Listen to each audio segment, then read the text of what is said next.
namin ang buhay probinsya. Ang mga ginagawa namin dito sa bukid. Ang una namin ginagawa guys ay nagtatanim kami ng kamuting kahoy.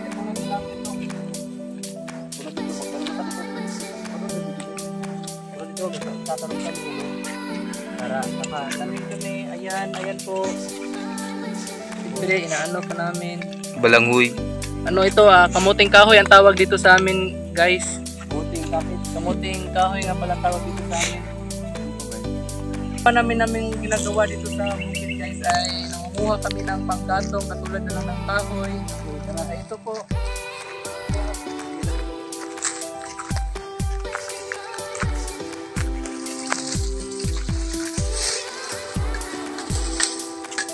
Ganito talaga ang ginagawa namin sa bukid guys. Ganito kasi ang gawain sa probinsya. Sa bayo. Para guys, siyempre hindi tayo mayaman. Dito tayo na kahoy lang muna ang gamit natin.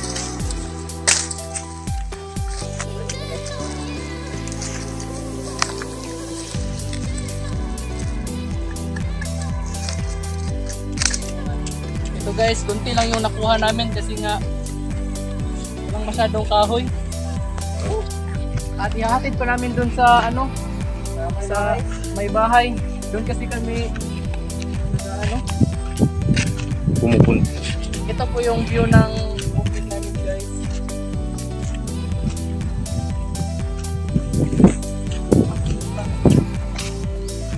Dami na naman sa aming bahay. Yun namin po talaga yung kahoy. Bahay yun.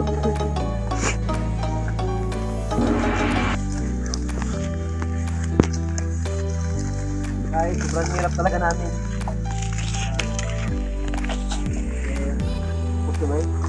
And guys, papunta na po kami sa aming pananim na kamuting kahoy. Linisin po namin kasi nga napakasukal ng pangsukal ng damo. Yan po ito po. Ito po yung pananim namin.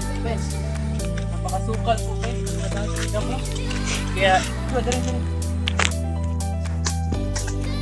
po yung ginagawa namin pagdating dito sa kahoy din dala guys. Parang di ugasan niya mong tanong dire kay napakadami ng sagot. Ito po papunta po kami sa mga laga. Inaalagaan namin ng mga pato. Ito po yung inaalagaan namin.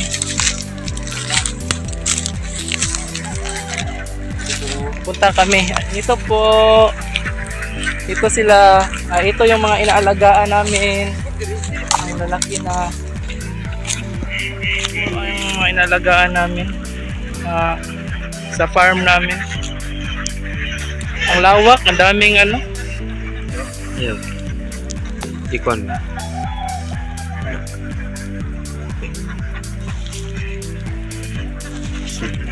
Yan po. Sobrang hirap talaga namin mag-alaga na yan.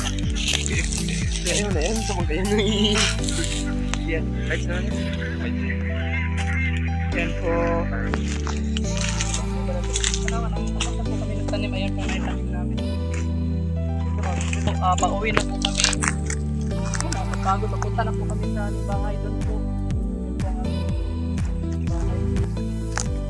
Nakapagod guys.